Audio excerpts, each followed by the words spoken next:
Hello friends, in today's video I'm gonna be walking through how to unlink Facebook account from Instagram.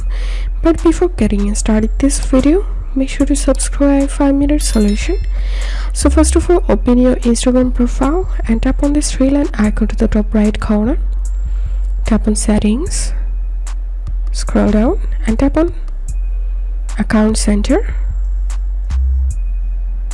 Tap on accounts, and here you'll find your Facebook account. So all you have to need to remove your Facebook account from your Instagram. Tap on remove, tap on continue and tap on remove, and here you can see I've successfully unlinked or removed my Facebook account from Instagram.